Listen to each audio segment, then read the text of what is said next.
Hey guys, Anders here with a video on the new class Drakania. It's been quick, but we now have the first nerfs and buffs of the class before it even launches. My skill overview guide is thankfully still relevant despite these changes. Just a few things have changed in terms of how Drakania generally plays, which I'll go over. There's a lot of changes that I've had to go through and test myself because none of the class changes were in the notes. So instead of making a spreadsheet, I went with a more visual approach to help us show exactly how many nerfs and buffs we received for the class. Give us an idea of where the devs turned down Drakania and where they think she needed some help. Now I'm showing you the state of the skills right now as they are in the current patch in white. If something is in blue, that means Drakania received a buff, but it doesn't mean it added on to the white. So the blue shows what the buff was. The red is for a nerf and what that nerf was. In the protection category, I added in some pink text to show you which lingering super armors and forward guards we still have because some were removed. The big nerfs overall though come in the form of significantly reduced crit on most skills and significantly increased mana consumption on skills. So the crit makes sense to me because we just had so many skills with 100% crit. To help, they've also added a crit buff to Soaring Strike. That's 24% crit added for 10 seconds. That's okay. My only gripe with that solution is how slow Soaring Strike is. To help with the crit rate loss, you could use crit add-ons if you want. Make sure you run level 5 crit at all times as well. As for the mana nerfs, I think these are way too heavy-handed. Right now, she is starved for mana. My combos regularly leave me on the brink of having no mana. I can, of course, adjust by using Spirit Perfume, which to me is just enough to get by. You can, of course, add mana regen add-ons if you wish, but overall, this patch is gonna make you need a lot of mana potions if you're grinding high-end zones. High-end areas require more skill linking, so you will be burning through your skills and consuming a lot of mana. It took me a bit getting used to, but in the end, it was noticeable, but nothing I'd say is a deal breaker. She is still playable. You now have to be conscious of it and manage it. The next big nerf was to our stamina consumption in mobility skills. Across the board, about 100 stamina added on these skills. That hurts a lot, but I am testing with very low stamina base levels, so it may even out on live server characters. I'm not that surprised though that we got hit with a stamina usage nerf because Drakania could effectively move around for a long time before running out of stamina. She is more manageable now if you're fighting as a kiting class against the Drakania, and there are now consequences to your movement span, whereas before there really wasn't. I mentioned the loss of some lingers as well. This is true. We lost a few skills that had linger, but the big ones are still there. You can see about half of our skills still have lingering protection, which is nothing to be sad about. So now that we've seen the overall where the nerfs were focused and why they nerfed them in the first place, let's quickly go over each of the skills down the list to get an idea of what was nerfed specifically and what was buffed to compensate. So Slayer Training, our normal LMB skill, got some mana regen, which is good, but nothing special. Skewer got their accuracy buff removed and now recovers mana and does more damage. It consumes no mana and no stamina, so it is technically a free skill to use, but unprotected. In my opinion, the skill is not really going to be used very much in PvE now, at least. It just doesn't really offer what it did before. Asphyxiate used to be called Breath Split.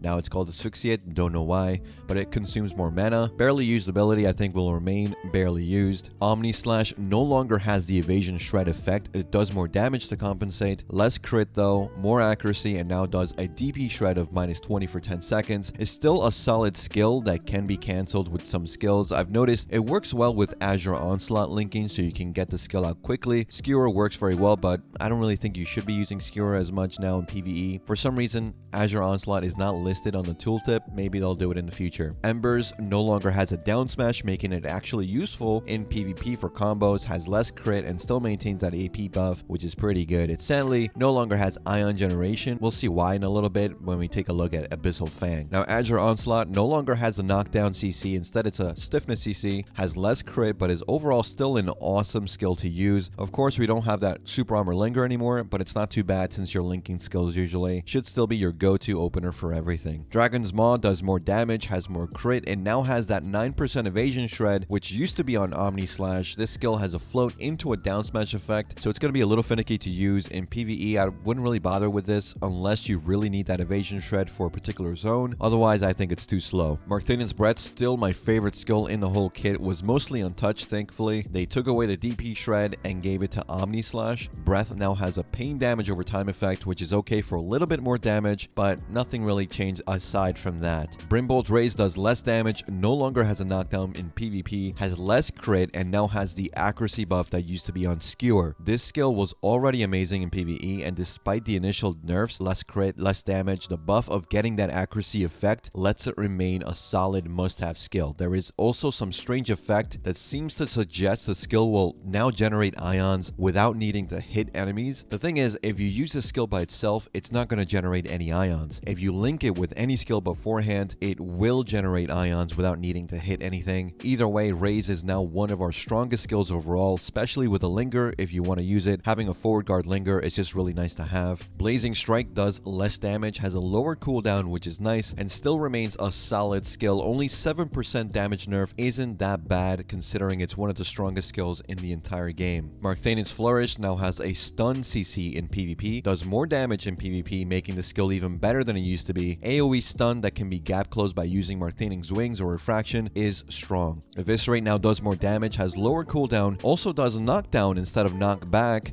which is very nice, and sadly doesn't have a lingering forward guard anymore, but can be linked quickly with other skills, so it's not too bad. You can always charge the skill for a longer forward guard duration if you need to. Brimbolt Strike does less damage in PvP by about 11%, but is otherwise untouched. This is the strongest skill in the game, which will still nearly one-shot most if you eat both the skill and its flow, so be careful. Just because it got nerfed 11%, that's not a ton. Marthanen's Scale, the infamous PA, got no changes, just a slower windup. That doesn't really change anything since you can fast cast the skill anyway. The mana cost is more than a third of her mana bar though, so you may want to be careful if you plan on diving using another big skill into Scale. You may not have the mana anymore. This is true for almost every skill, as you can see. They all cost a lot more mana, so you can't easily chain every single skill in your kit anymore. You have to be more aware and have at least some mana regen on your kit. Marthanen's Dominion is the one skill I think got butchered. 30% less damage, 40% less crit, and 13% less damage in PvP. The PV damage loss hurts a lot, but the skill can still be quick cast.